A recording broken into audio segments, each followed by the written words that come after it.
Glad to be back. Hello, and thank you for joining us on Journalist Hangout on Sunday. I'm Ayodele Uzubakun. Today on the program, governorship battle heat up in Anambra State as former presidential candidate Peter Ahmed says APC has no candidates. Aregbesola wants governors to share in the burden of decongesting correctional centers as human rights group describes death sentence as brutish, inhuman, and a violation of the right of life. CBN stops forex sale to Bureau de Change. Operators accuses them of trying to dollarize the Nigerian economy. And later on the show, federal government read riot act over the search of abscondment of quarantined passengers at point of entry. I'll be hanging out with Babajide Kolade Otitoju and Lekon Shote. So if you are ready, let the hangout start now.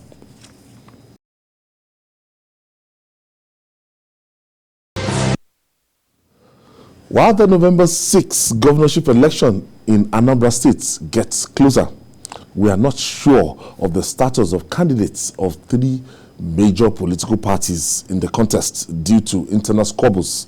The situation is more precarious for the All Progressive Congress APC, according to a former presidential candidate of the Progressive People's Alliance PPA, Peter Ahmed. The APC has no candidate for the governorship poll. In a statement in Abuja, Ahmed, who is the National Secretary of the Coalition of United Political Parties, urged that the implication of the judgment of the Supreme Court on Ondo State governorship election regarding the position of the party's national chairman is that any document signed by Governor Mai Malabuni amounts to nothing. He said the judgment has technically ruled out APC out of the Anambra gubernatorial contest. Babajide, this is getting very, very interesting. After that judgment, the letter I saw was from the Minister of State for Labour, that's Festus Keyamo, SAN. I read that letter and everything, and a lot of reaction. And since that time, even the APC, they've started. I was out of the country, so I was following things online and everything. I discovered that they've been holding meetings and everything.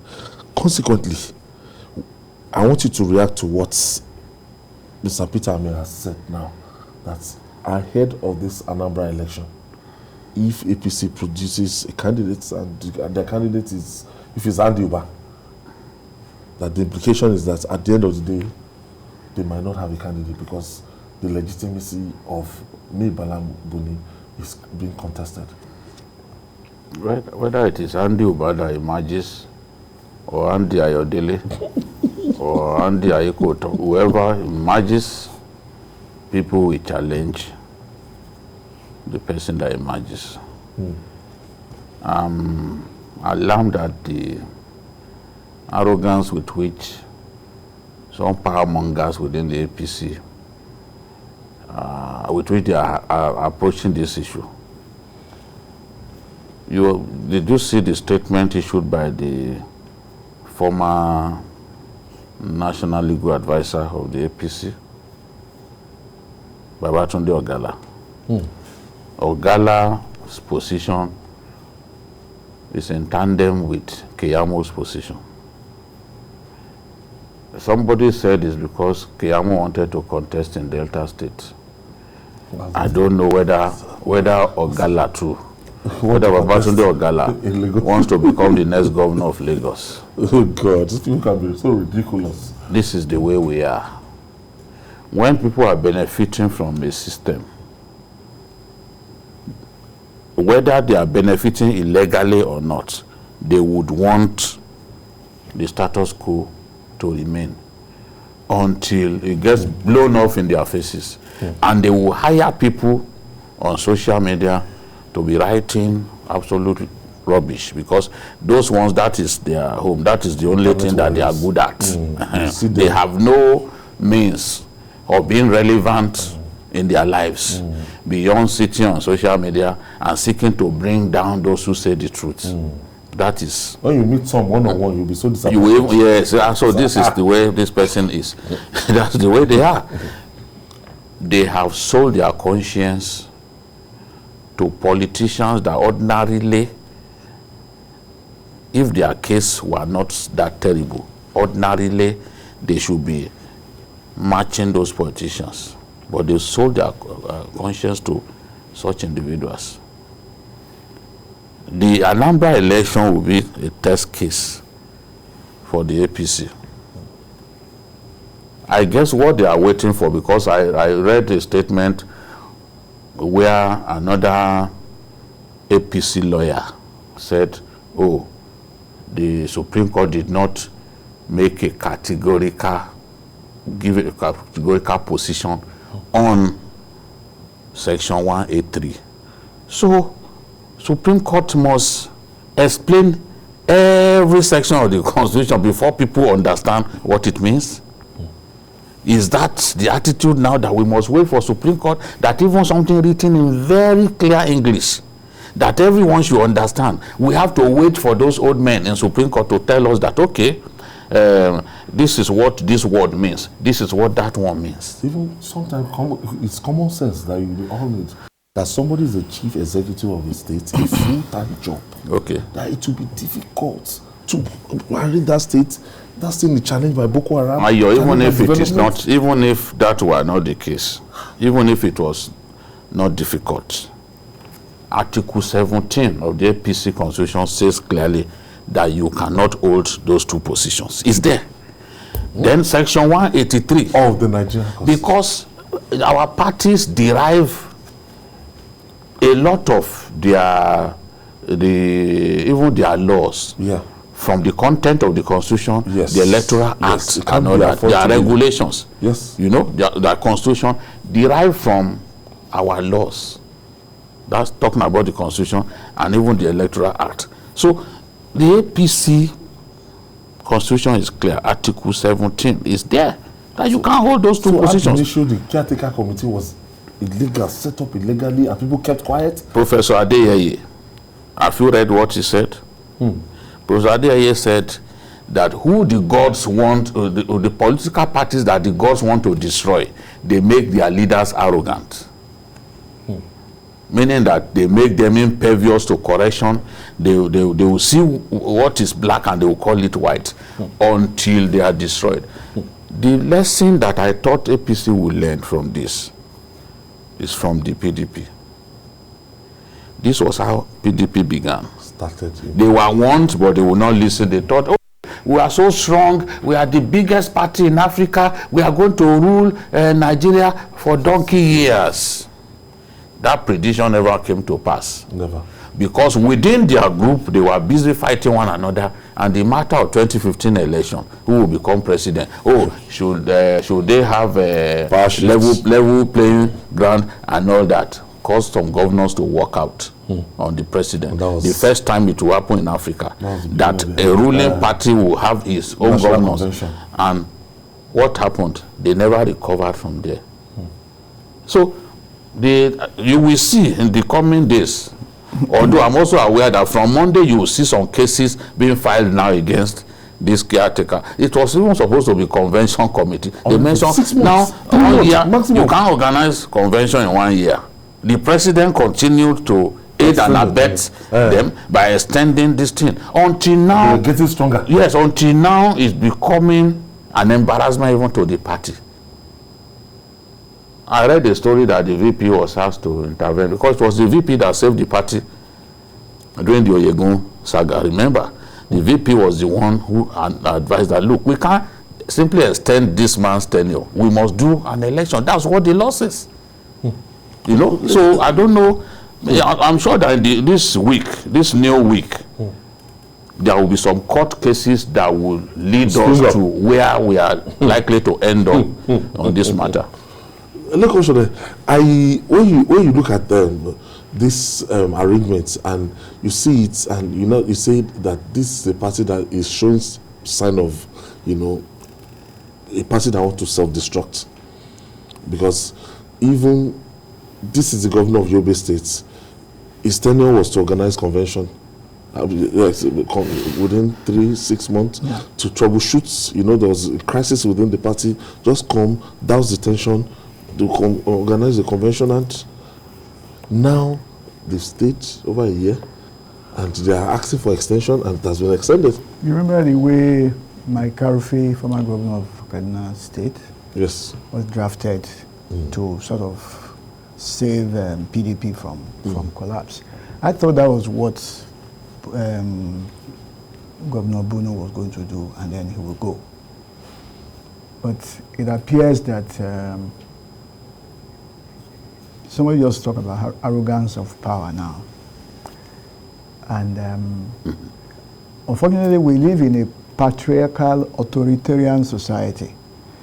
We defer to authority and defer to age and to men also, older men. So if the president says something, or if we use the president to say something, then all of us cannot now go against it. Now, if you read the judgments, the majority judgments of the Supreme Court, as well as the minority judgment, you will see that there is agreement in the two arguments.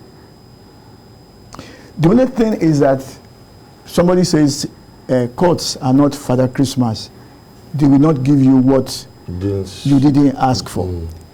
So Jegede did not add the name of the chairman. But the majority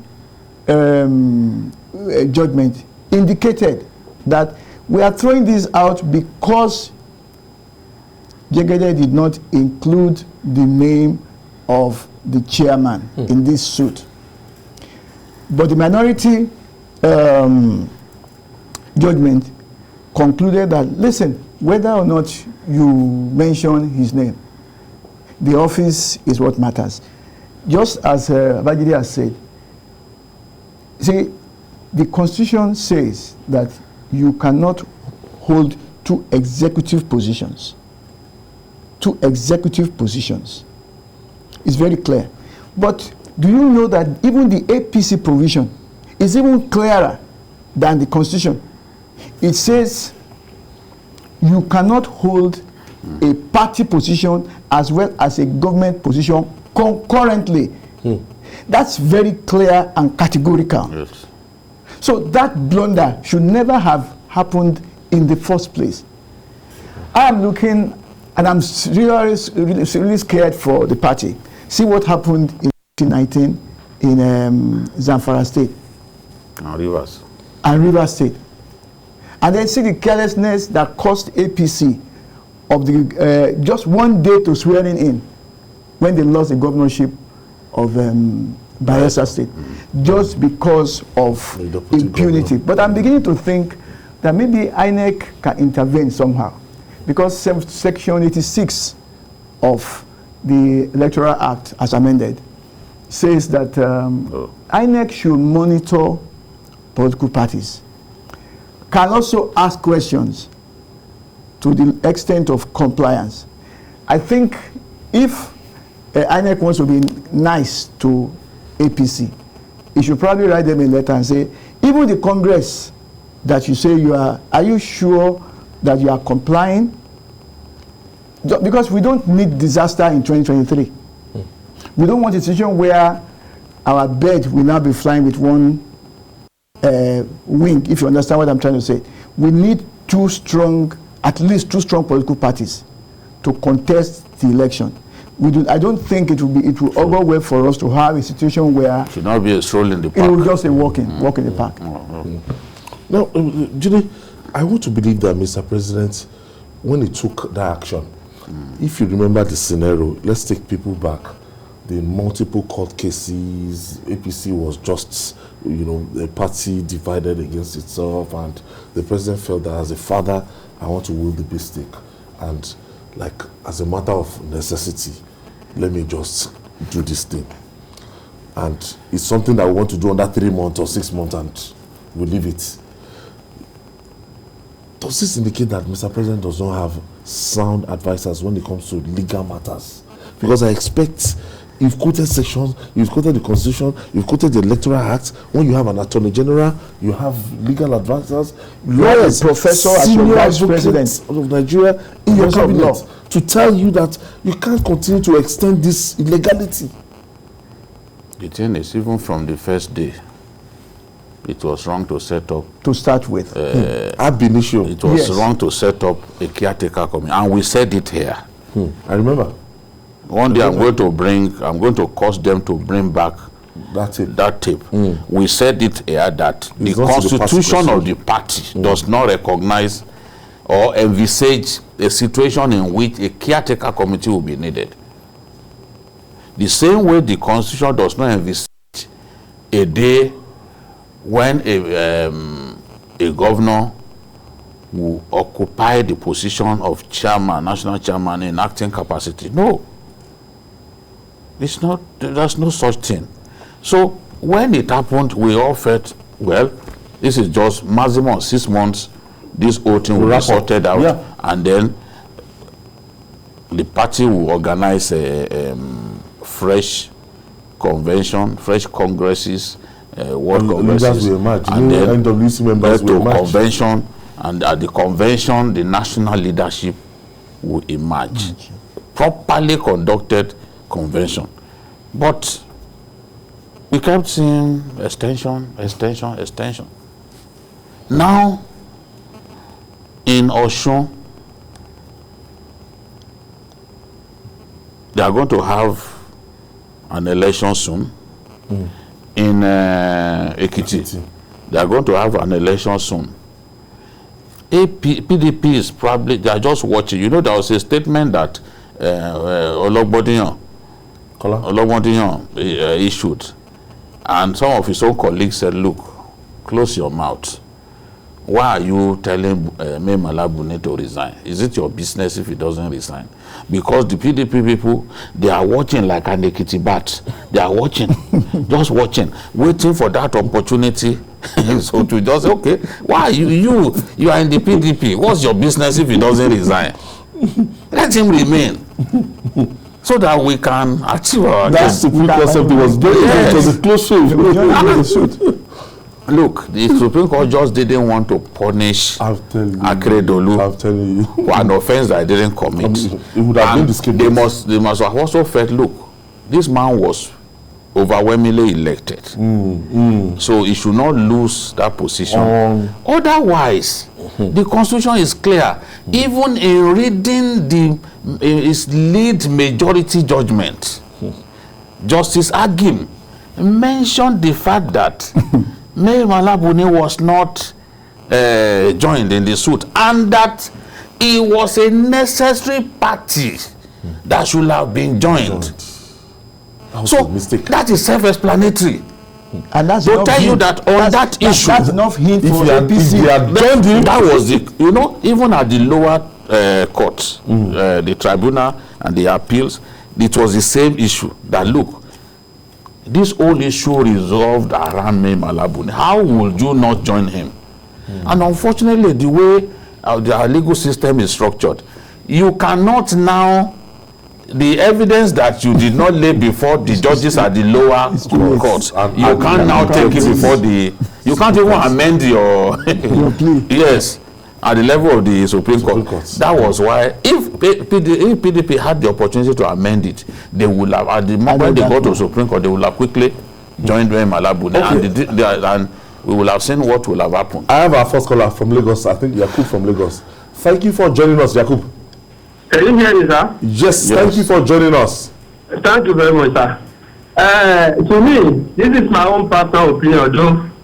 I believe the governor of the party, almost all the governors, but there is some bad governor in that party that are too powerful.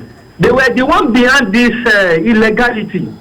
See, Babajide have already said it. I said it last time. We follow this program. There's nothing they are doing that's new to us that we have never had in this program.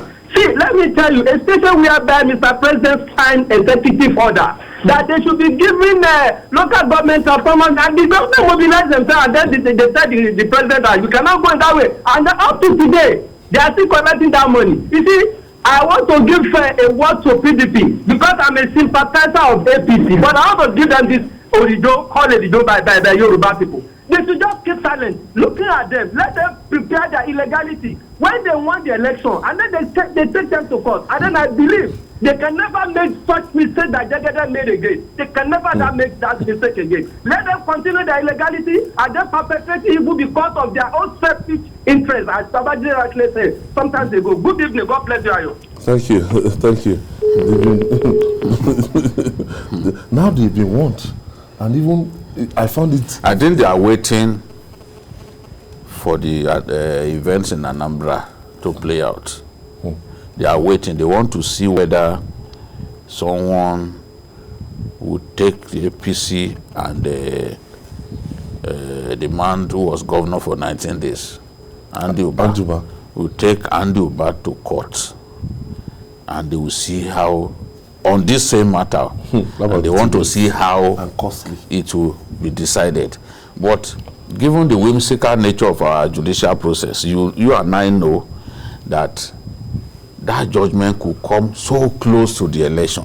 And by the time it comes, maybe there is no, you will have run out of time to make amends. You know, so that is the thing. Because when I read what the Attorney General wrote, I just shook my head that this man, they are trying to buy time.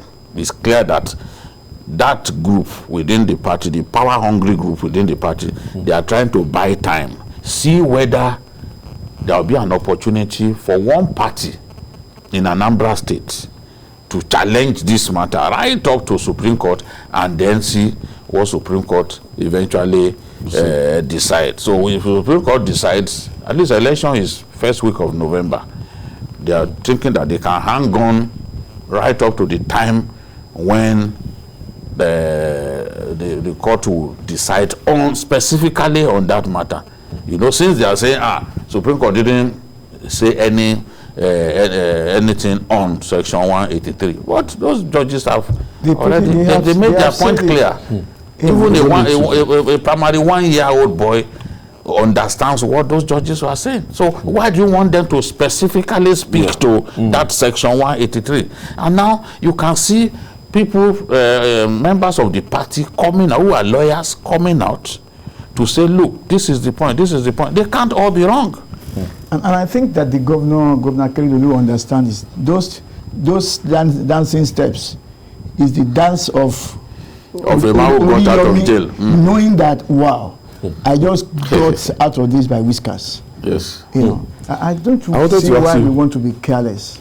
I wanted to ask you about, you know, even within political parties, apart from APC now, you have PDP in Anambra as a case study, PDP, APGA, and everything.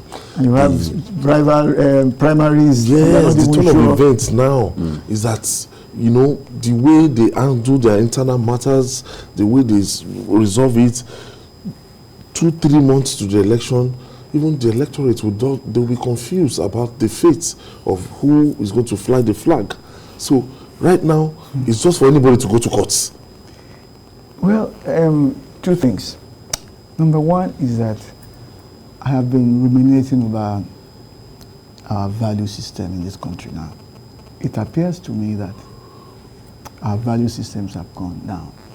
We are no longer professional in the things that we do. Lawyers, you know, Yoruba will say, we are no longer doing the things the way we ought to be doing them. If you talk to a lawyer now, he becomes so passionate, impassioned, and sentimental, and leaves the issues of facts and pushes logic. Do you understand? And then everything will now crumble at the feet of facts. So we are having problems. Sometimes depending from the ethnic stock. Or something like that, yes. That you will be looking at his arguments. So that you is abandon law. Exactly.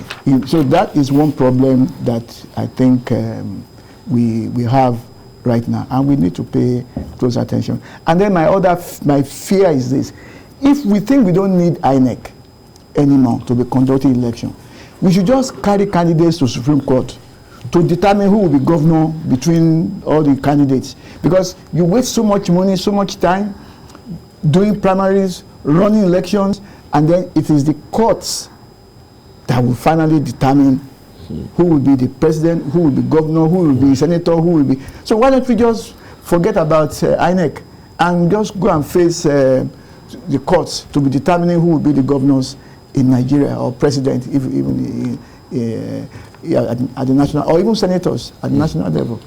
Okay, I have another caller from Jigawa State.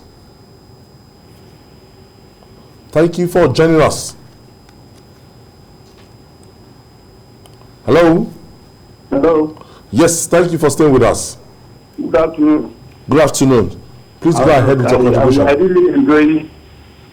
I really enjoy following your program. Hello? Yes, you're on. Go ahead. I really enjoy following your program. Okay. It is really nice and enlightening and educating.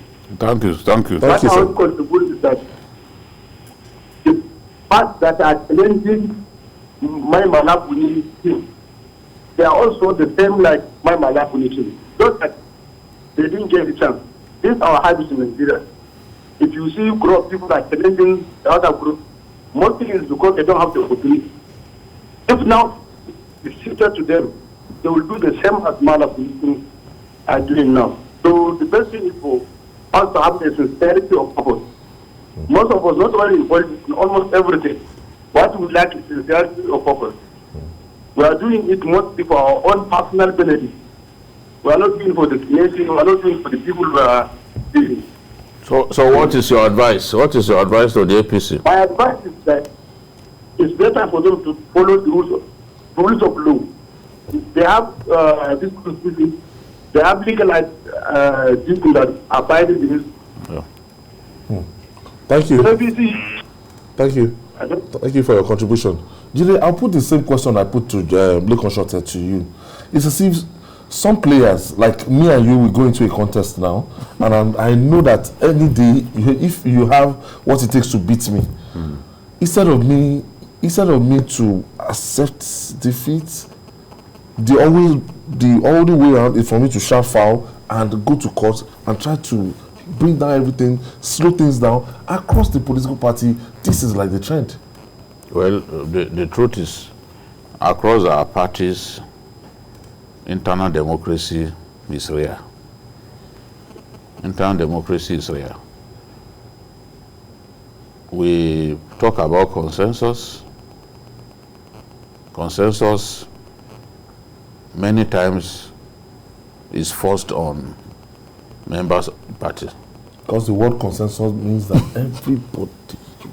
Whereas what the rule says is that all the contending groups must agree before INEC will admit that yes, there was indeed consensus took place. Now, within the parties, there are all kinds of problems. Issues of improper nomination of people to positions. We've seen people take their parties to court, and the courts ruled that this person was the one who won the primaries. At least that was what Rotimi Amechi wanted to prove, that he was the one who won the primaries. Declare me the candidate of the party. There would have been no need for him to go to court if the PDP leadership at that time had allowed democracy to prevail in Rivers State. So all of those problems abound, and they are bound to lead to litigation because selfishness is causing powerful people within parties to insist on their own people alone. What is the source of the problem between Magnus Abe and Rotimi Amechi? I mean, if both men will sit down together and say, see, we want peace, whoever wins, we will accept. And we will not say we will not register certain members. Yeah.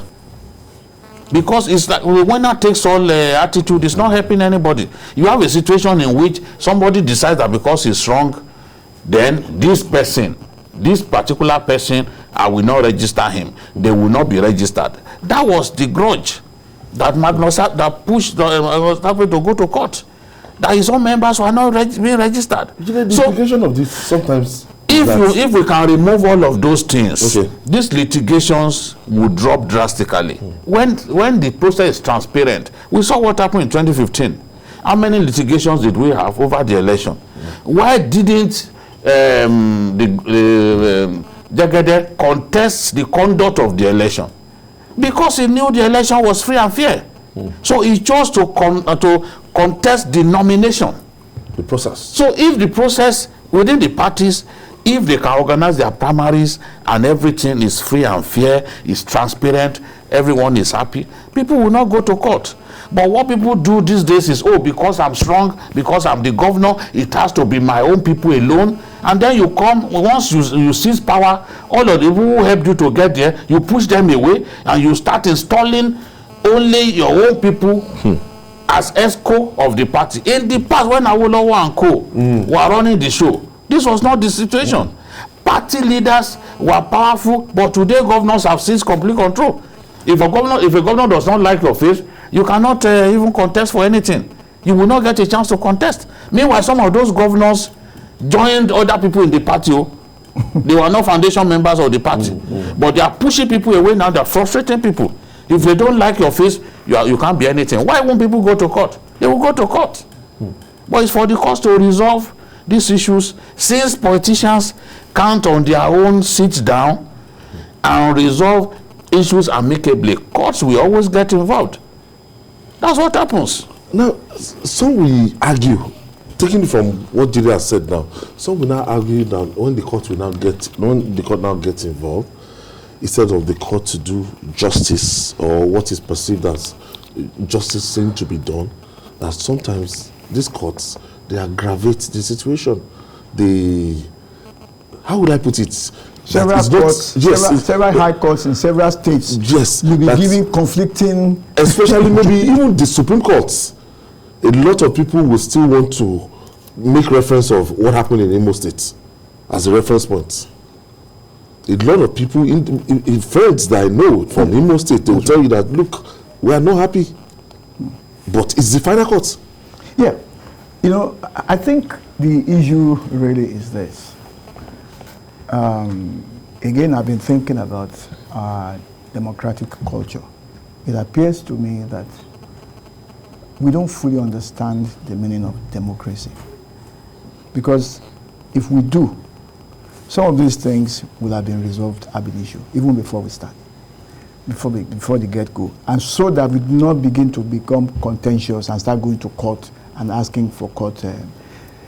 You know, democracy relies on the concept of individualism, which means that the individual person, it is assumed that you are a reasonable person. You can reason, you can think, you can form opinion, you can agree, you can disagree, even with your monarch, with your leader and all that. Yes. But it appears that it hasn't gotten down into our system. So we are, again, I refer to what I said, that we are still an authoritarian people. We are still patriarchal. And so force, because of our false sense of democracy, you know, the false sense of democracy, we now want to assert what we think is our right. Complete control. And then we now go to the court.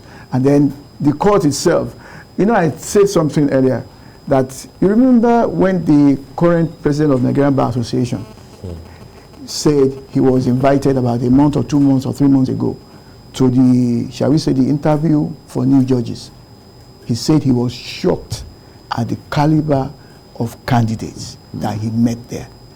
And that speaks volume. Yes. That speaks volume. So you won't always get the sort of judgment that you should get. Even the quality of elocution. Talking about our judges, it has dropped drastically. We used to deify some judges. The Eshos of this world, the Aniagolus of this world, you know, the Anyabunams of this world. These days, we do not do that anymore, because judges are not even rising to that intellectual level. And the right judgments and the judgment. You know, judgments that a judge will write that will remain eternal. You read it, every time you read it, it feels fresh. It feels like you are reading something fresh. Why? Everyone is talking about Lord Denning. It was because of the niche that he carved for himself. You know? So, our judges need to imbibe that attitude of even self-improvement on the job. But things have changed. Look, things have really changed. I was talking with somebody who is involved in drug law enforcement, and I was telling him that about 20 years ago, policemen rounded up a place where people were smoking marijuana, and then they took them to the station, and they were asking them to identify themselves. There was a particular one of them in suit, and he kept saying, no, I can't identify myself, let me talk to the DPO. He insisted, everything he insisted, until he got to the turned out that he was a magistrate in Lagos State. That tells you the level at which these things has dropped. This was about 20 or so years ago. So that tells you the quality of people that are sitting on the bench. The temple of justice. You're laughing. This is a serious matter. It's terrible. Well, actually, for APC, finally, for the All Progressive Congress, we are seeing the handwriting on the wall, and if it's not well managed, the contending forces within the party already, we've seen some are just watching, looking, and some want to continue to, rule the party through proxy the way they are doing right now. It's as if some governors are bent in, continue to make Mai Mala Buni feel that is the elected person. And Mr. President, maybe out of ignorance or anything, I will always still want to extend this tenure. I don't know whether it's in the mood to extend now. Just extended. No, this thing, after this happened, I'm saying this is a completely new development. Yes. It's less than 1 week now. It will take a thoroughly unconcerned person to still think about extending now, given what we are saying. Nobody expected that judgment to have that kind of effect that it has had, because they talked about it at the lower court, talked about it at the appeal court. Nobody discussed it. But by the time the Supreme Court judges by themselves mentioned it, then it dawned on people that, it's like this is an irregular. That's right. That if steps are not taken to redress things, it could cost the party dearly. The party still has a chance to redress things. Thankfully, there's time. There's still time. And I just hope that reason will prevail in the final analysis. The party has come out of problem many times. Problems capable of destroying it. Reason will eventually prevail. They will come together. A big decision will be taken, and everyone will agree. And kudos to Shiomole where he is. Because if he had challenged his removal, it will have had all kinds of it will have had all kinds of implications on the party. But he decided to go and nurse his wounds somewhere, and these days he hardly talks about it. People like Hilly Adeta, who complained they were sent packing from the party, But we are I think I want to use this opportunity to appeal to the Vice President, because each time I see the President and the Vice President, I get the impression that the President has a lot of respect and regard for the Vice President. Maybe the Vice President needs to have a private one-on-one audience with Mr. President, without anybody being, please, Mr. President, this is the fact of law. This is what the judgment says. These are the implications, sir. Let's do something that will help this political party.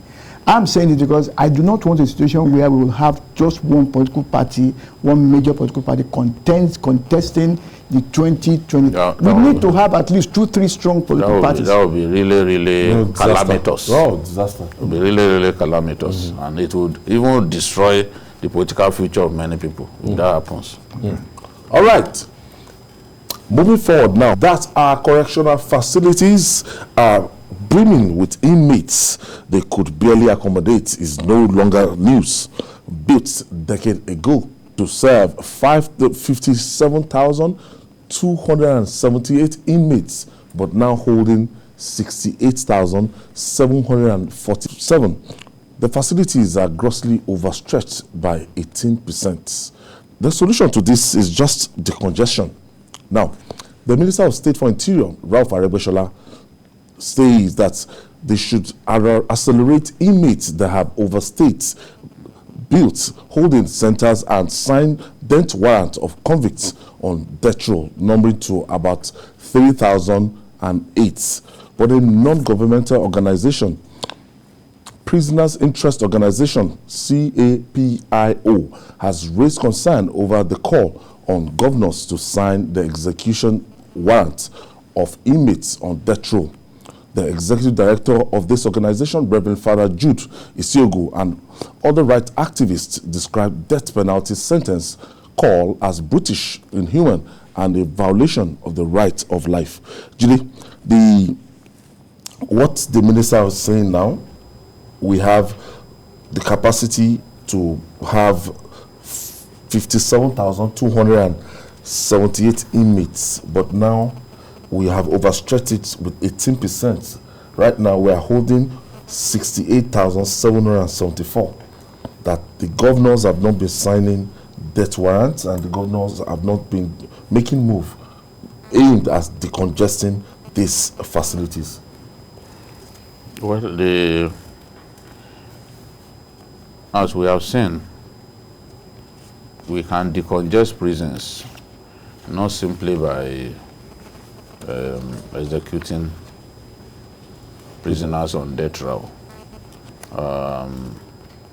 They are not the reason we have congestion in our prisons. It is the whimsical nature of our judicial system that accounts for this decongestion. Many people are awaiting trial. The percentage of awaiting trial inmates far outweighs the number of people awaiting death. So you have someone who committed maybe an environmental offense, he could be in prison for months. He could be in prison for months. His case won't come up for months.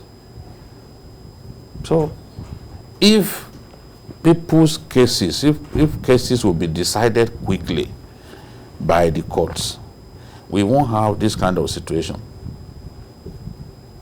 Because why do we have so many people awaiting trial in our court? And a lot of them, I can tell you that the day they are taken to court, some of them will be set free. A lot of them are not guilty in any way. There's no case against them. Yes, yet they are in prison simply awaiting trial for cases that maybe petty stealing and all that, cases that could be decided in record time. People will be in prison for years.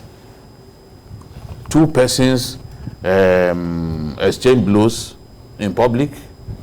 They were arrested, taken to prison.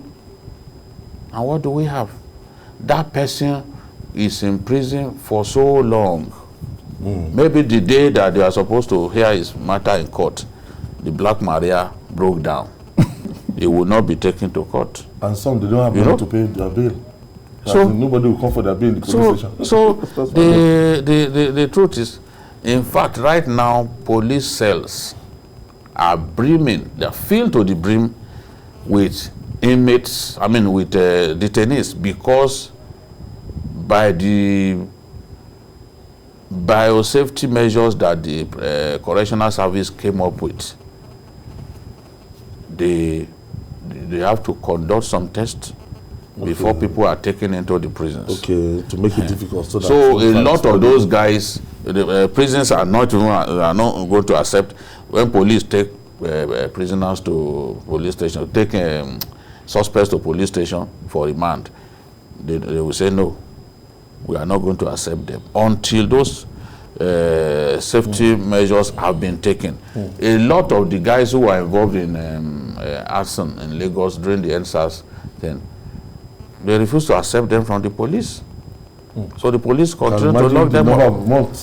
Yeah, I don't know whether now they've now been tested and sent to the correctional facilities, but I'm saying that in itself contributed drastically to the population of detainees being held in police cells, because the prisons will not want a situation in which you bring someone who is infected with COVID-19 and then he goes to the prison to to infect other people. We can build new prisons. I thank Akpabio because he built an ultra-modern prison in Akwa Ibom, where Kablu Sokoto was even detained, the architect of the Suleja, the Christmas Day bombing. That was where they locked him up. We need to build, increase capacity, build more correctional facilities that are modern, because what we have are not even modern prisons. No, people will not. People won't go through character reformation in our prisons. Positive character reformation. Correctional center it is negative character reformation that they will go through. You see some prisons. You see some prisons. People will even feel like being there. In some of the countries of the world, like Norway, you see their prisons. They look like 5-star hotels. You have your grill. You have everything.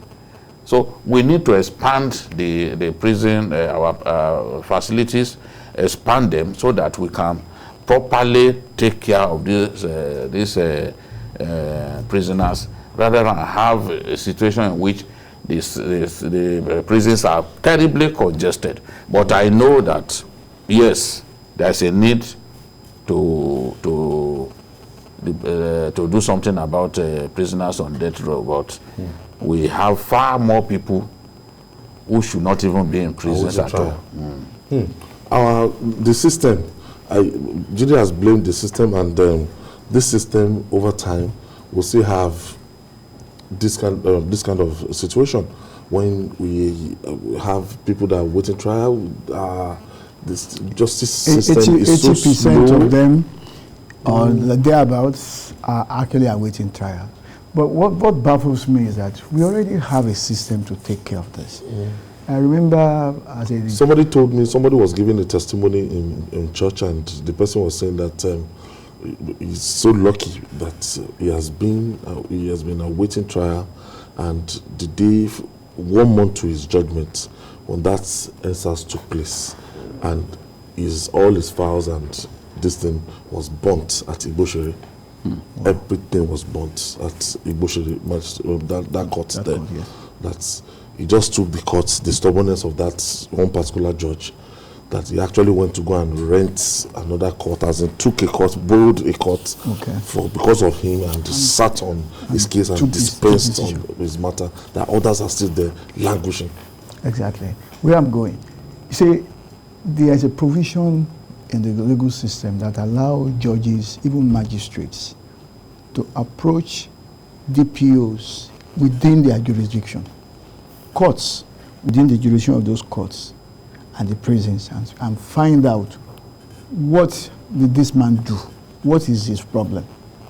If it is something that is, you simply let him out of the place, especially when people have overstayed. If they were found guilty, many of them have stayed beyond the jail term that they are supposed to. Some people are not even guilty, but they are waiting trial, but the jail term is not meant to be more than 5 years, 10 years. I was reading 20 years, still are waiting trial. Was it last week, some 3 people, they were talking in Ibadan, they were picked up 39 years, 40 years, 41 years for doing nothing. And then I'm sure you've been going on, you've been reading what has been going on. Yes, you've been reading what has been going on online about somebody asking somebody to lock somebody up for him, and then just punish him for me and all that. For a long time, he doesn't see. So those kind of things, let's call it using the state for private.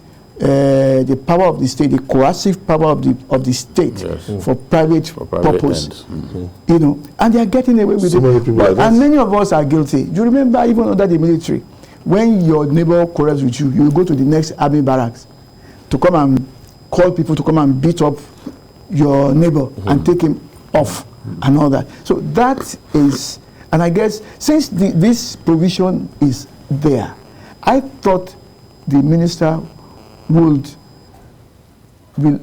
instead of looking at the direction of 3,008 people, those are not the people that are congesting the court. The people congesting the court are the awaiting trial that are 80%, about 80% of people in jail. And the courts have jurisdiction, within their jurisdiction, to approach DPOs, approach prisons and find out what is the case of this person and dismiss it.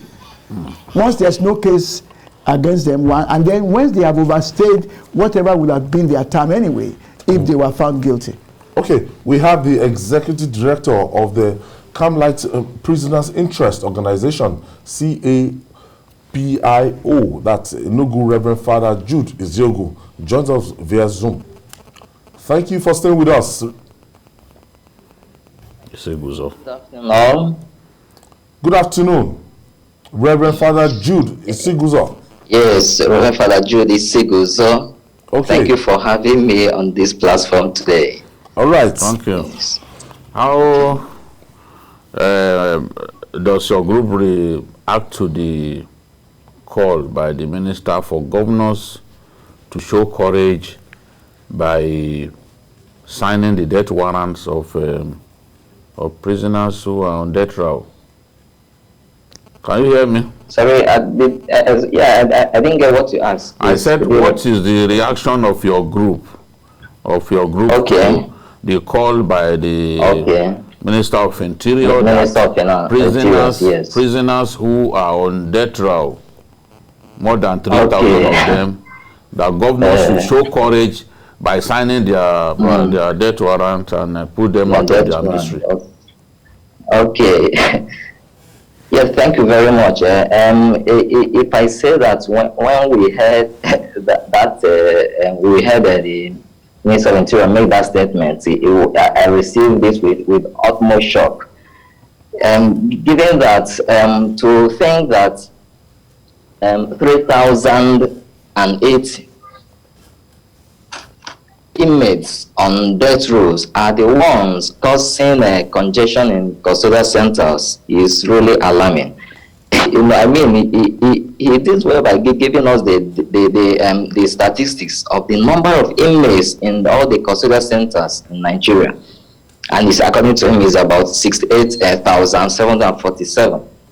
Now, out of this, the actual convicts are about 17,755.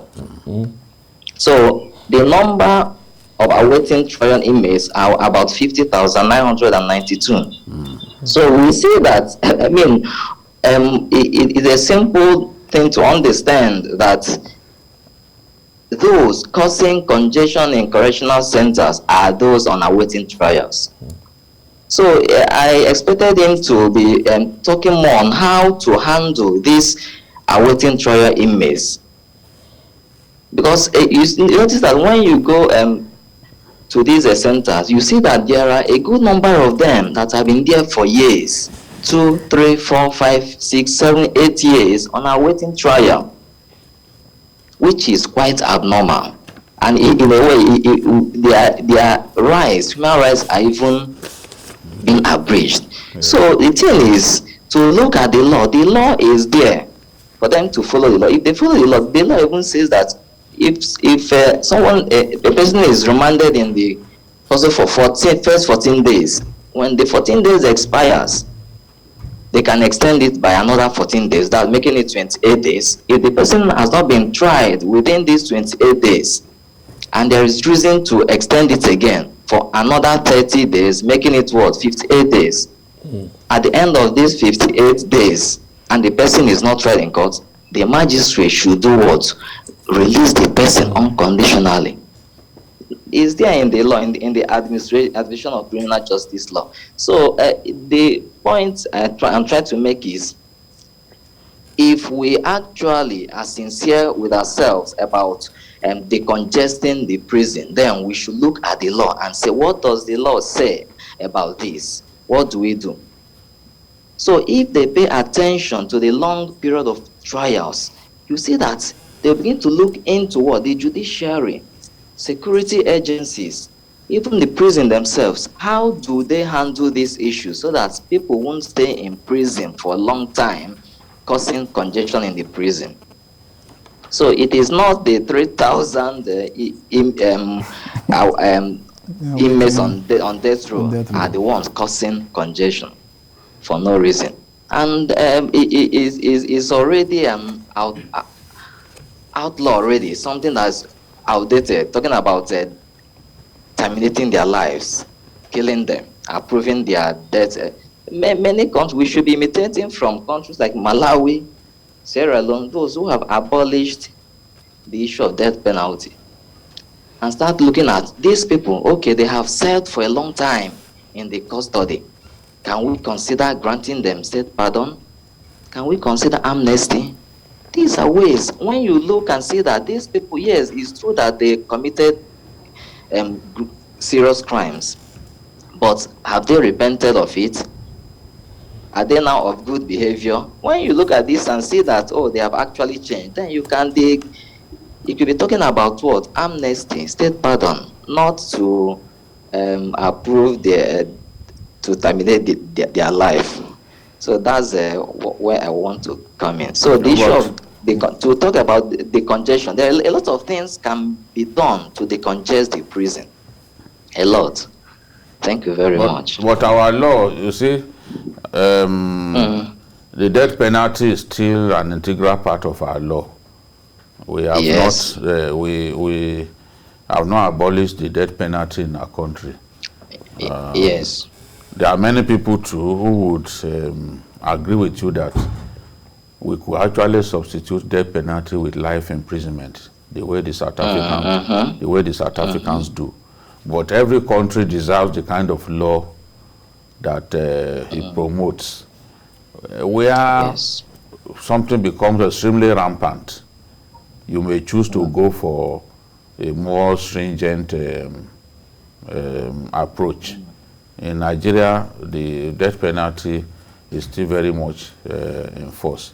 Why, for example, do you think in our country, given the rate of murder in our country, that especially, why do you think that we need to brush aside the death penalty?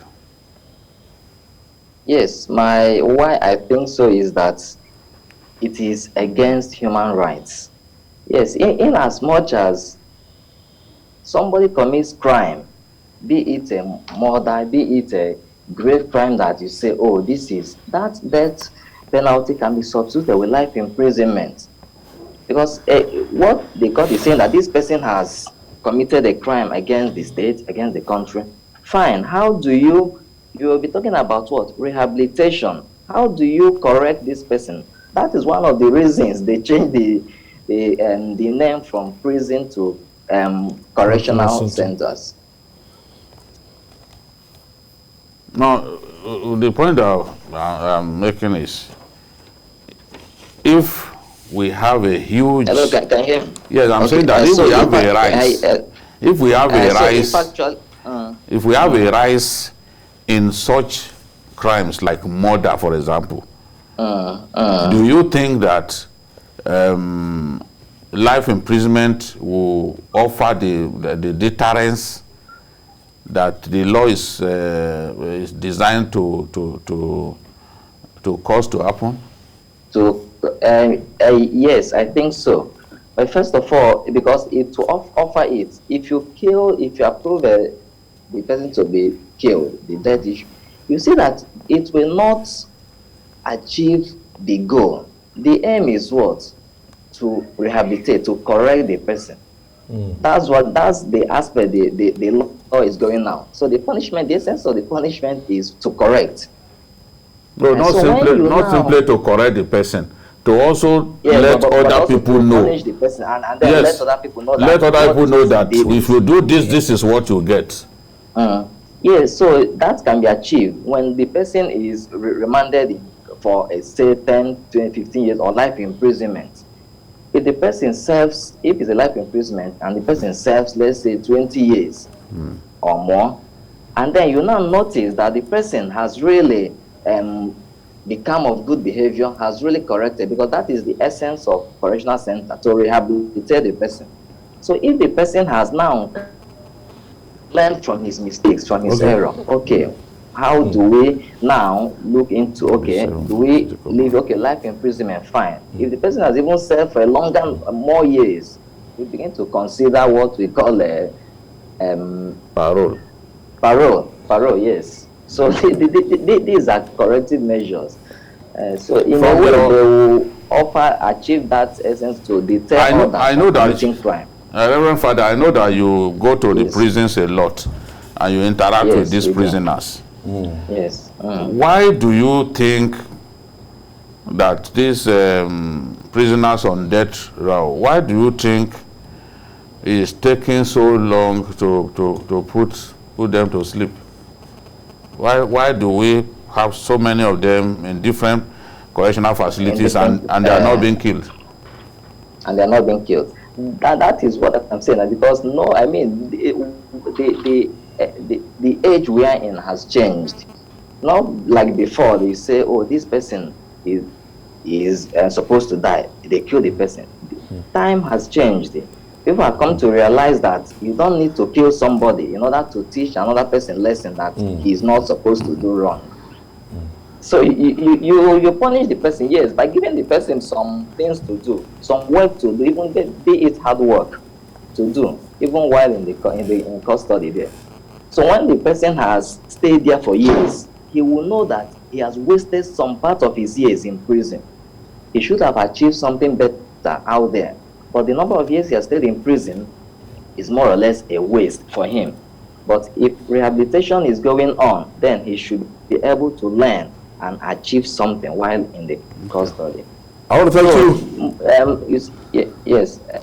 So what I'm saying is that maybe governors are slow in signing the death warrant because nobody wants to just take away the rights of another person to live, even though the person committed grave offense. Okay.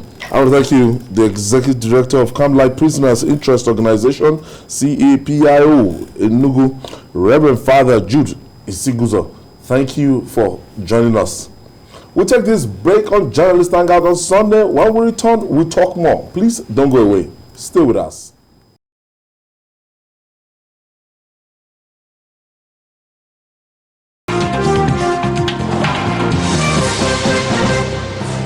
It's Journalist Hangout on Sunday, and I still have Babajide, Kolade, Otitoju, and Lekon Shote in the house. Thank you for staying with us. Like an orphan abandoned to its fates, there is no respite for the Naira. In its loss of value against major global currencies like the US dollar, the decision by the Central Bank of Nigeria, CBN, to stop forex sales to Bureau de Change operators appears to worsen the situation, with the Naira losing more value after the announcement last Tuesday. CBN Governor Godwin Emefiele accused the operators of trying to dollarize the Nigerian economy and make huge profits while Nigerians suffer in pain. But let's see the implication of this move in this report by TVC News Markets editor, that's Effiong Ekop. The Central Bank of Nigeria on Tuesday jolted operators of the currency market with a strong policy directive. The message gave effect to the stopping of the sales of forex to Bureau de Change operators, who are simply currency merchants in the financial markets. The Apex Bank said it was not satisfied with the mode of operations by the BDCs.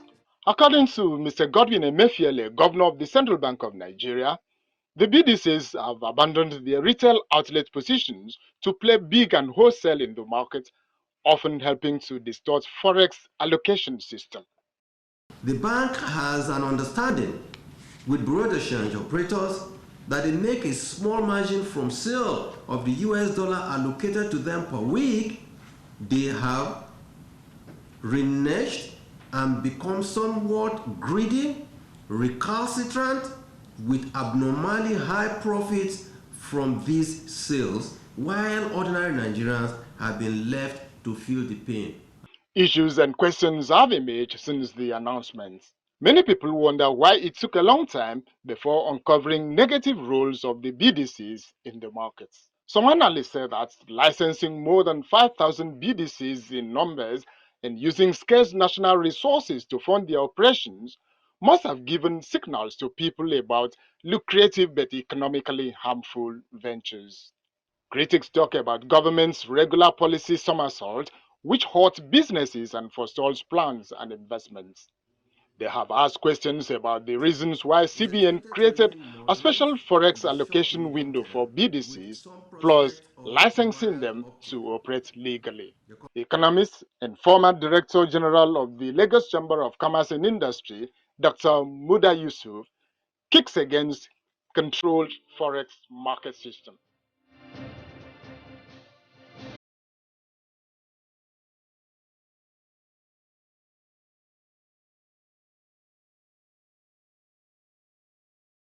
In the current experiment, the commercial banks are being mandated to take charge of forex sales. Special teller counters are expected within banks for the handling of forex sales to customers. Here, more issues emerge. Some people say that banks may not be honest and trustworthy of the entire duties and expectations. Observers of the forex market say that round-tripping of the naira-dollar values for profit started with the banks.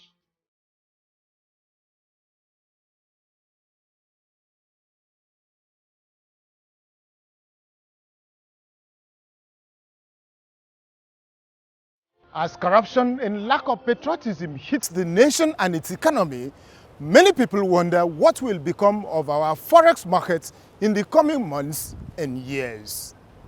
16th century Scottish economist Adam Smith, in his book, The Wealth of Nations, emphasized production, specialization, and exchanges of goods and services if nations would grow. People now ask about the production capacities of Nigeria with its large population. Apart from crude oil and gas sales, what are we exporting to other economies which will enhance the earnings of forex? Many people wonder whether the value of the naira could be improved without sustained production of goods and services. Efyong Ekop, TVC News, Lagos. That report by TVC News Market Editor, Ekop. Babajide, would you say the CBN governor's action was necessary or inevitable? I think that ultimately it was necessary for him to take this decision because, look, what really do the BDCs bring into the economy? A situation in which BDCs get a bigger chunk of forex more than the real sector that drives our economy is an unwholesome situation that no country would want to find itself in such a situation. What the BDCs do amount to rent seeking in my view. And I will encourage the CBN governor to try his best to bridge the gap between the official rates and the parallel markets, because as far as economics are concerned, what we call the black market is the closest to reality. So if we bridge the gap, let's say the gap is just like 5%, it will discourage a lot of the rent seeking that we are seeing, because everybody has literally become a bureau de change operator. Politicians who have stolen money, they convert the cash from naira to dollars because they know it's a consistent and effective store of value, and they keep it somewhere. Those who kidnap people and get paid humongous sum of money, they are heading towards the bureau de change to convert it to a dollar and just keep. The hunger for the dollar in our country is not real. It's just the product of corruption. If, for example, you get bribed to the tune of 400 million. And it's possible to bribe a Nigerian to the tune of 400 million. The next thing he's thinking of is to go and change that money. So you actually see a hunger for the naira that is not based on production, you know, but largely meant to satisfy the appetite of corrupt people. And a lot of them, they are the ones who run these BDCs. Politicians, terrorist financiers, and all that. By the way, Nigerians are still asking what will eventually happen to those people who were arrested in the UAE because they were bureau de change operators. So you have a situation in which we now have more than 5,000 people seeking to be to have their bureau de change companies licensed. The number of people who have entered the business of bureau de change has increased by more than 100% because they've now seen this as an opportunity to simply make money. And I don't blame them. If you give them $100 million a week, for example, they are likely to make between 70 to 80 naira on every dollar just for doing nothing. The dollar that you give them is the product of what is it called? The transaction that Nigeria went into. They are not the ones who sweated to get the dollar. Is that how it is done in other countries of the world? You give them, they just simply make money about between 70 to 80 naira on every dollar, and you want this to stop. Whatever you give them, they push to the black market where they can make so much money because the gap between the official market and the parallel market is too wide. So he has to, as I said some time ago, the CBN governor has to look at himself in the mirror. At the time he was taking this job, it was 165 to a dollar. Today, it's about 525. I don't know what the rate is this particular day, but during the weekend, it was between 520 to 525. Some got it for 523. From 165 when Emefiele took over. Wow. Because now, this decision was taken some years back and then reversed. Do you see this happening again?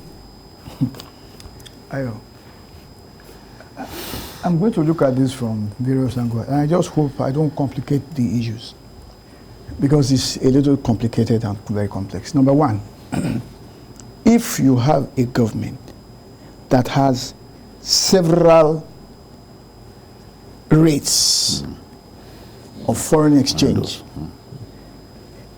the government itself has created that problem already. You recall the former Emir of Kano, who said he can sit in his garden, cross his leg, and just make a phone call, and then because even our system promotes rent seeking. Yeah. That is number one. Then number two, there's something. I think this government is taxing the head of the CBN governor for no just cause. The CBN, the job is monetarist policies, exchange rate control, interest rate control, and interest rate, exchange rate. Those are the jobs of central bank. You are pushing the governor of central bank to be doing things like what you call macroeconomic policies, running the economy. Whereas we have a minister who is in charge of budget instead of planning, who is supposed to do that job. I can see an absentee person. Let me tell you what is happening in this country. The Nigerian economy is twofold. The oil economy, petroleum rather, let me put it like that. The petroleum economy is not a domestic economy in Nigeria. No. All the oil crude oil is sold outside this country. And it is the government that takes that money. And then what happens? We now take that money and then begin to give it, if you like, to bureau de change for no reasons. You know, For pay nothing. For nothing. Give it to banks, as he's proposing right now. Yes. And the banks, you know, the bottleneck that you get in. Yes, yes. I was in the bank. I recall this thing about 10 years ago. $29,000. Somebody wanted, you know, I think he paid in an EcoBank ETI dividend, which is in dollars. Paid it in. He wanted the money. They delayed him. I happened to have reasons to be in the bank for a long time. They were delaying him, and they were going from one bank to the other, calling themselves before they could bring the money. What I'm trying to tell you is this. And it wasn't as if the money was not with them. Exactly. Now, what kind of economy are we running? We are running an economy such that we keep foreign exchange so that we can import even consumer goods that we should be producing. That we don't need. Yeah.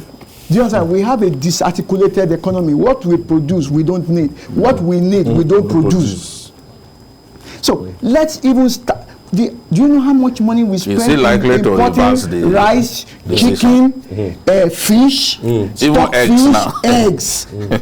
Do you know how much money everything in this building? We're importing iron sheets, we are importing tiles, we are importing POP, every kind of thing, that consumer items that we should be producing. Yeah. So those people who came with the old theory, the classical theory that it is the accumulated reserve that strengthens your economy, I disagree with them totally and completely. Build your own economy, your own internal economy with proper macroeconomic policies. And I need to say this government at least appears to be dealing with the issues of infrastructure. It may be slow, it may not be enough, but at least I can see that direction. That is where we need to be going. And then please, the Minister for Finance, Budget and National Planning should please wake up and drive macroeconomic policies. It is not the job of the governor of central bank to be running the economy. His job is control of inflation, exchange rate and interest rate. That is his job. You are asking the man to be doing anchor borrowers for agriculture. You are asking him to do several other things. That is not his brief. You are tasking the man, and the man does not know how to say no. And we will not get anywhere as long as the people who should be thinking, we should be having 4-5 year economic plan. We used to have it in this country. We derailed that. We don't have it. That is where we should be facing. He should cry out and say, you are giving me responsibilities that are not my own. It's not good to cry. Let the people, we have Minister of Trade and Industry, we have Minister for Power, yes, we have Minister for Finance, Budget and Planning. Those are the people who should sit down and run the economy. All right. An investment analyst, Benga Ogunyola, joins us via Zoom for more discussion on this. Thank you for staying with us. Benga. Thank you. Good afternoon. Thank you for having me. Good afternoon. Now, let me begin by asking you, will the aim of the CBN be achieved in the final analysis? Well, it's only time that will tell, because as things are, the Nigerian economy, like you said in your analysis, appears to be quite complicated. And when we look at, even though it had worked in some other, all the logic that went into bringing up such policies. So I want to say that it's only time that will tell if this policy that has been introduced. We're having the sound, but then Jide. Hello. Okay. Hello, Ben, are you there? Yes, I'm here. Okay, continue. I'm with you. Yes, the question is, this measure, this step that the CBN governor took, it took it a few years back. and then returned to supplying BDCs with Forex. Do you see him reversing this step that he has taken again? Do you see him going back to begin to supply this BDCs with Forex? Yes, I guess. Yes, I understand your question. It depends on the effects that this decision will have on the economy. Because if the effect is a negative one, then I think they might have to swallow their pride and reverse the decision. But if it's a positive decision, then I mean, we all have reasons to celebrate. The fact that the CBN introduced this policy is because they saw some lapses in the system, of which ordinarily I would have suggested a more robust approach to this decision of just clamping down on the BDCs and saying that we won't give them Forex again, but rather having a stakeholders meeting with them whereby they will be able to table what the problems are, the infractions that they've seen in the system, the infringement that they've seen in the system. They'll be able to table that and ask them to profile solutions. And at the end of the day, when there's a stakeholders forum and everybody contributes to getting a solution, I believe that it's a more holistic approach than this approach that has been, that appears to be a bit on the one-sided. Now, the banks have been told now to take charge of sale of Forex to people who need them. Many people are not convinced that these banks can get the job done. Where do you stand?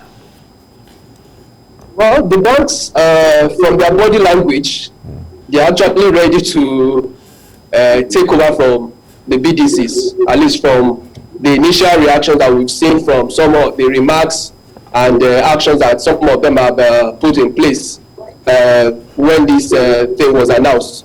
And I want to believe that if the CBN are really serious about getting things right, it depends on the will of the CBN itself. They have better controls of the banks than probably the BDCs. The banks are not as much as the BDCs. And if they can put good monitoring policies in place that will be able to checkmate the excesses, that will be able to checkmate infractions, then I believe that they should actually succeed with this. Where else can we source for BDCs? I mean, for foreign exchange. For Forex. Since it appears that what we have is not enough. One of the greatest undoing of our government is that they start something and middle way they just let it go. I remember when this government came into office, one of the areas they said they were going to explore as the major source of foreign exchange is in the agricultural sector. And I remember then there was this story of Nigerians exporting yam to some foreign countries, and probably the yam got bad, and that was just the end of the whole story. But I think that if the governments are really, really serious and proactive, the agricultural sector is a very wide and very it's one sector that can generate a lot of Forex for us. And if all these issues of herders, farmers clash and all that are settled, I want to believe that it's one area that we can actually work on vigorously and get a good source of foreign exchange. Apart from that, I mean, other countries also try to capitalize on their human capital, as a source of Forex. And I think this is also one area that Nigeria too should be looking at, whereby we are also able to capitalize on our human capital as a source of foreign exchange. I want to thank you, investment analyst Benga Murela, for joining us. Thank you for your contribution. Thank you very much. And finally on the show, a third wave of COVID-19 pandemic may be inevitable if in Nigeria due to our attitude to safety protocols. The federal government has expressed worry over rising number of absconding quarantine passengers at Nigeria's entry points. The Minister of Health, Osage Ihanire, noted that the actions of the defaulters portend danger for public health safety, warning that travelers found ignoring COVID-19 safety measures will face sanctions. You know, this is strange. We're not able to control the people that are entering our country, and we're not able to even provide those measures that they are taking in other African countries and some other countries. We were told about the Rwanda experience, and there's no big deal to this thing. And it's just the will. It's just the will. The will to enforce these biosafety measures has to be there. I don't know why this sort of things are happening in my country. I've spoken at length about how in Rwanda they were able to ensure that foreigners do not come into their country and simply escape from the airport. No. They corner you. You cannot escape. You can't. There's a even the person who, when you get to the airport, when you land at the airport, it's not just any driver that will come and pick you. They are designated. You can't choose your own. You can't choose even an hotel that you want to stay. You are not going to choose an hotel. You are a visitor to their country. They have designated hotels.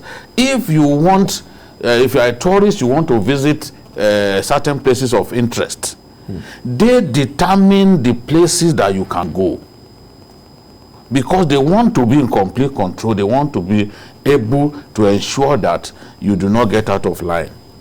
So, and once they pick you from the airport, you are going straight to do a test.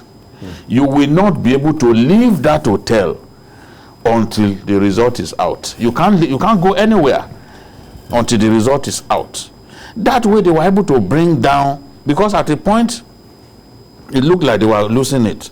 That way they were able to bring the situation under check, and it still looks like Africa's most promising country till today because of some of these measures. We cannot, when I heard from the Lagos governor that about 18% of travelers coming into Lagos cannot be accounted for, I said, what's going on? Why would people escape quarantine? Down fake addresses? Yeah, some of them, even their phone numbers that they dropped were fake, just so that you won't be able to track them. And a lot of them are coming from high incidence countries like Brazil, like Turkey, and even South Africa.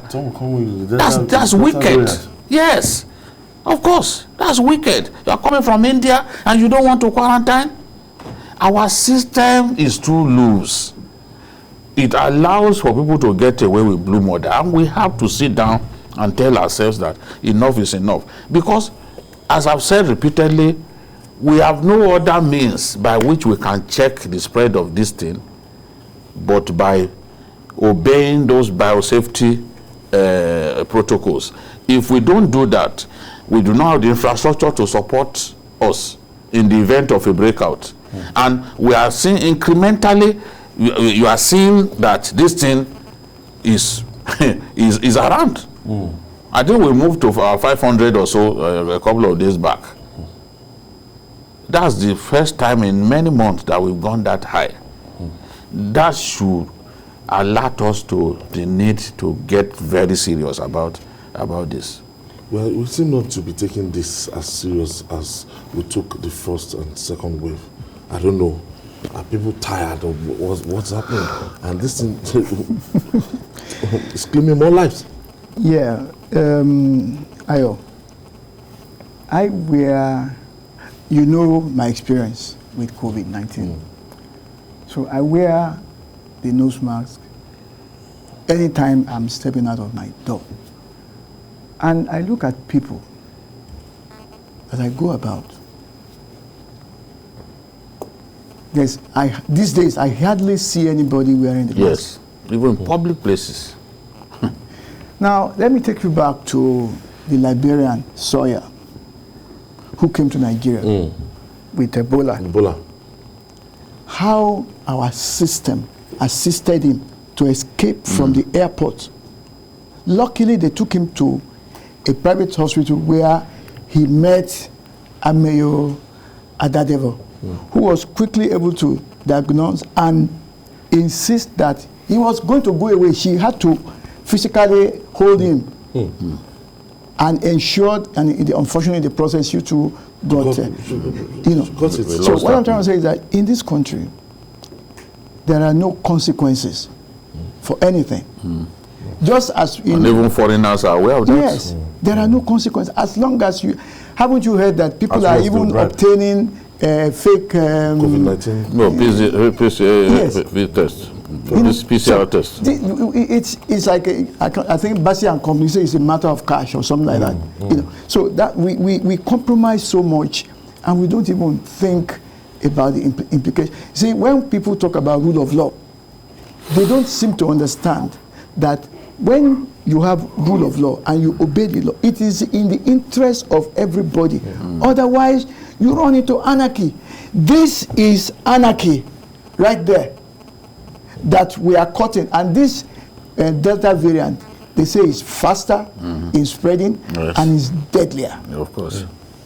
And we don't seem to even care. I remember somebody was making fun of me the other day. I was on Allen Avenue. I think I told you once on this. And he was looking at me. He was like, have you COVID don't return? And I actually looked around. I saw that it was just about 2 or 3 of us in that entire Allen about area. I went to buy a newspaper that had nobody else was wearing the thing. So I was the guilty party now. I was the wrong one now. You now felt strange. I now felt strange.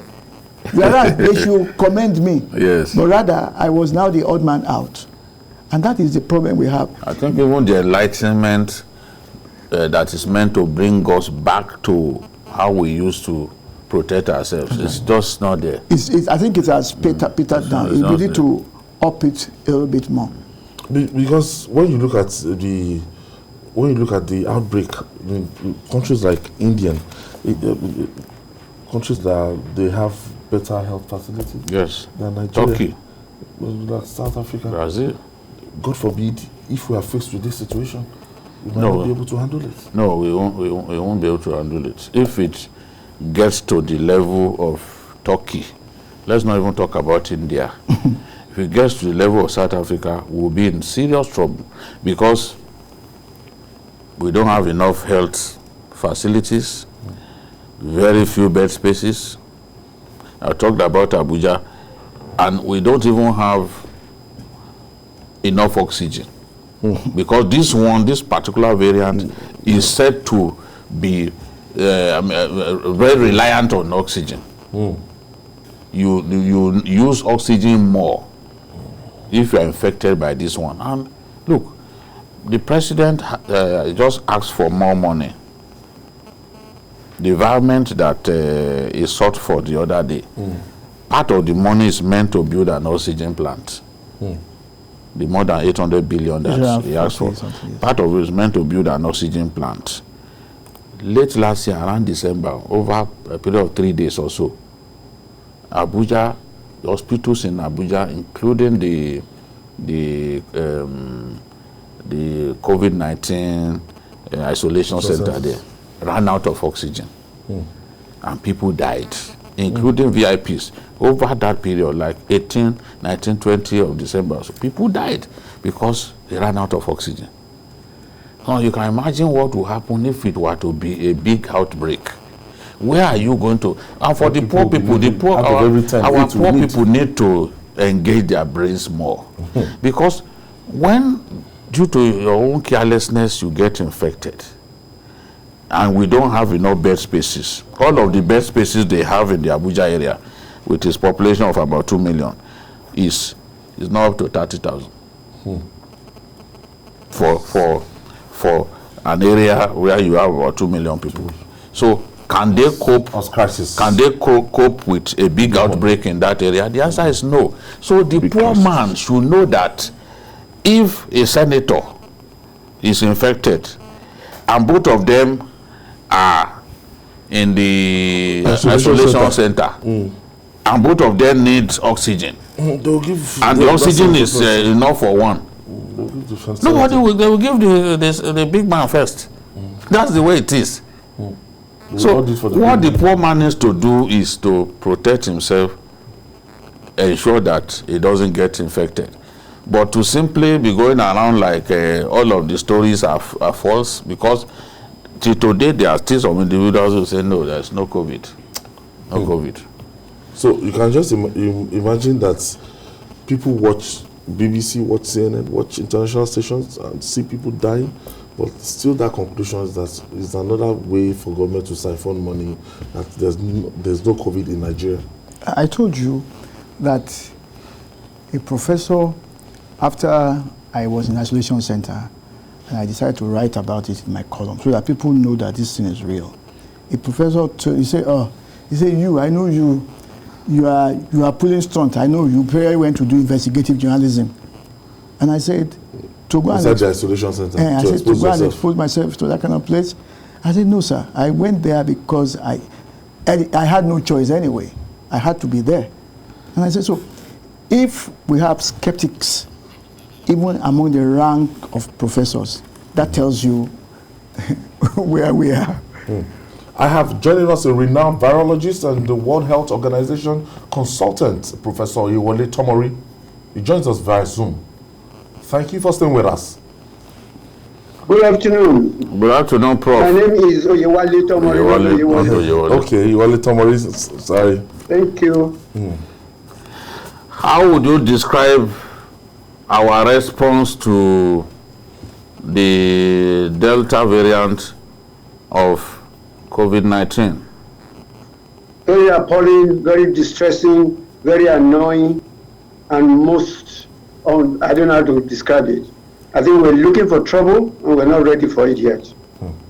I can give you a few data which I've been working on. Okay. In the month of June, we had 1,500 cases. For now, up to the end of July, which was minus today's date, the number has shot up to 8,000. From 1,500 to 8,000 in the month of July. One of the things that is worrying me is that the number of incoming passengers and the number of outbound passengers, the numbers of those positive are also increasing, which is telling us that, I heard you discussing about what Rwanda was doing. I think something is wrong with us in this country. I'm sorry to say that. We know where the danger is, but I also had my friend saying he looked like the odd man out when he wears his mask. You're not the only one. I do the same thing, but I keep telling everybody, if you're entering the lift with me, if you're going, please wear your mask. And if I'm going to a shop and I know this thing, I'll get out and don't buy anything from them. I think each of us have to handle this thing on our own personal level. The problem is here, and we are having it. And then government is not giving us the kind of information. We're not analyzing our data the way we should analyze it to let the people know there's a big danger. Shooting from 1,500 in June to 8,000 in July, something is wrong. Now, where exactly do you place this? Because even in spite of this, we are told that at least 13 states are really not testing. So the figure could even be higher than the 8,000 that you're talking about. So who do we blame for this?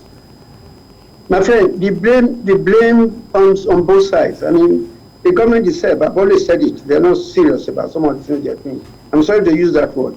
Take that issue of testing people. We had advised this government many times ago that test everybody on arrival in Nigeria, instead of running after people who will not show up. When you test everybody, within a day or two, you have your result. Then you know who to follow. Instead of following all the 50,000 people that are coming to the country, test them on arrival. We suggested that to them a long time ago, but they will not listen. I've never seen a situation like this where you don't have the capability or capacity to do something, and then you put something in which you are not able to control. Test everybody on arrival. Then you know who is negative, who is positive, and you know who to follow up and reduce the problem we're having now. You mentioned Lagos State. There are many, many states where people who finished their, who came in, whatever, and then and are not going back to test. And what am I saying? When those people are coming in, they are coming in with what you call negative certificates. How come they are positive? We're getting the numbers of those who are inbound passengers increasing. These figures are here, which we are showing that almost like every day, doubling the number of cases of people who are coming into this country, supposedly with negative certificates on arrival. That's how they're able to enter the plane anyway. And then you now look at it, when you test, the number we've tested, apart from those who are escaping, the number is increasing, the percentage, the rate is increasing, and almost like doubling every week. So what are we doing? Does it then suggest that that those people do not go through real testing before they come here, that they get to Nigeria and we discover that we test them and we discover they are positive? No, there are possibilities. I mean, it is possible that you can be negative, the day you test. But 3-4 days later, if you're incubating the disease, you may not show, you may be negative. Okay. But within 3-4 days, if you're incubating, you should get positive. And that's waiting for 7 days, I think is the wrong thing to do. We're certainly going to miss a lot of people if we miss, or some people, if we test them on arrival. But it's not like the one we're missing now. I mean, when Lagos City is saying 18% or more, not even showing back, for testing. And you create problems for your people. How many places do we have laboratories where you test? If I come from Idori and I arrive in Lagos, and then you tell me, do I stay in Lagos for 7 days because there's no lab in Idori? Or do I go home and then come back? Why are we creating obstacles for our people? And that's what we're telling the government. Get everybody tested on arrival. Then it doesn't matter where I go. If I go to Idori, you can follow me up. And I know, of course, there's also the point you raise. People will give wrong figures and things. But at least you know, if you have at least your name there, and they announce your name on the radio that you are positive, come and show. Your neighbors will bring you out, even if you give a wrong telephone number. We know the kind of people we have in this country. Why are we not getting our laws to go around all those? I mean, we can't overcome all of the tricks that our people will play. But at least the tricks, do something about those ones, rather than give this idea of come back 7 days, which is not working, and you know it's not working, and they're not doing anything about it. You said they will seize your passport, you put your name. How many passports have they seized? How many of them? Who is traveling anyway? Who needs their passport to get come back from this country? Do I need the passport to go for any part anyway? You tell me to go for self-isolation. Who is monitoring whether I'm doing any self-isolation? See some of the barriers we're talking about. The people who arrive, they go for the barrier. People will come in and they go into the people are escaping from the so-called places you're putting them. What type of country is this? So finally, Professor, what do you advise the government to do? Well, we've advised, and we keep saying it.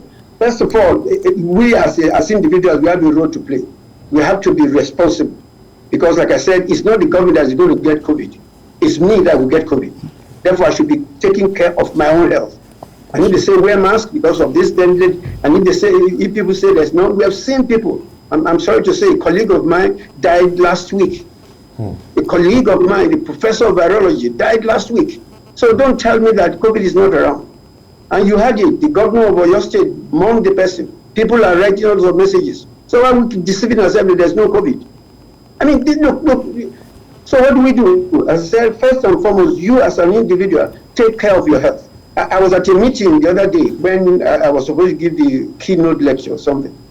From the head, the so-called high table, to the ordinary people were wearing their mask in different forms. Some had it on their neck like a neck choke, some had it only their mouth. And I said, look, I have a house cleaning job to do before I even give my lecture. All those of you here are wearing your mask in your different places, please put it on properly. That's number one. Those of you have in your pocket, take it out of your pocket and put it in your mouth. The MC was talking with his mouth open, no mask.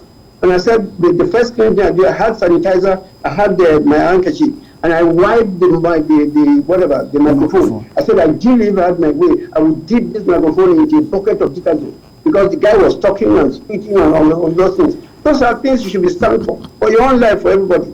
We must take responsibility for our life. If you see anybody who is sitting by your side is not wearing a mask, tell him to wear his mask or let him get out of your place. And if you put a signboard saying no mask, no entry, then make sure nobody enters. We have a role to play. Government can't do all that for us. And the government itself must be out there when give out the truth to every people. How many people are you testing? How many people are positive?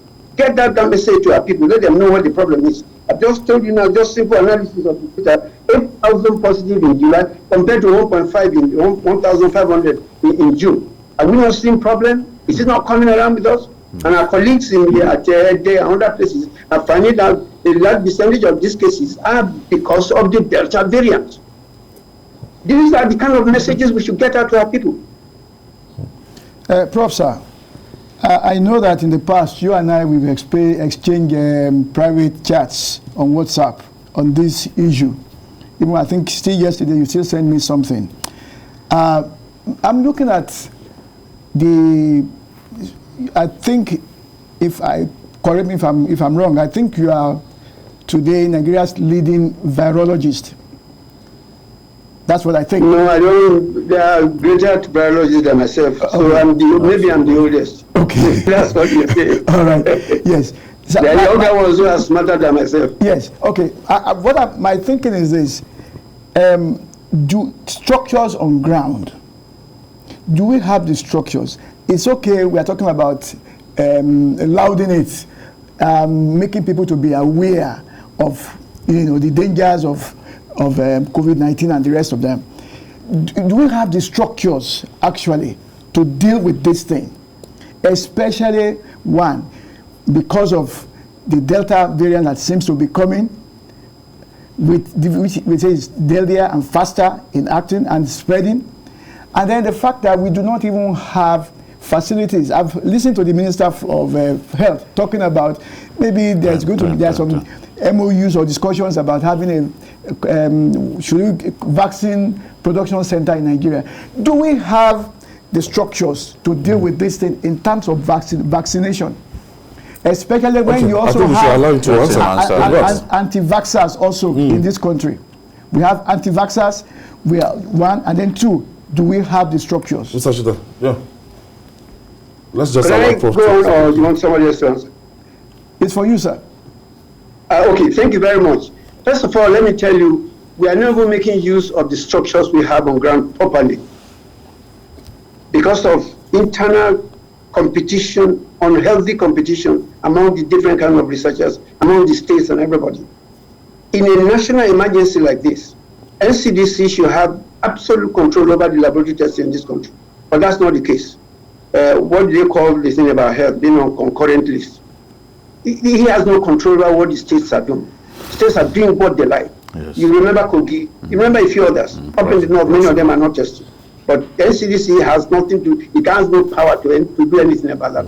That's the first problem. This is a national emergency, and that we should get NCDC to be in charge of the structures and the facilities we have. The ones we have, but not making full use of them.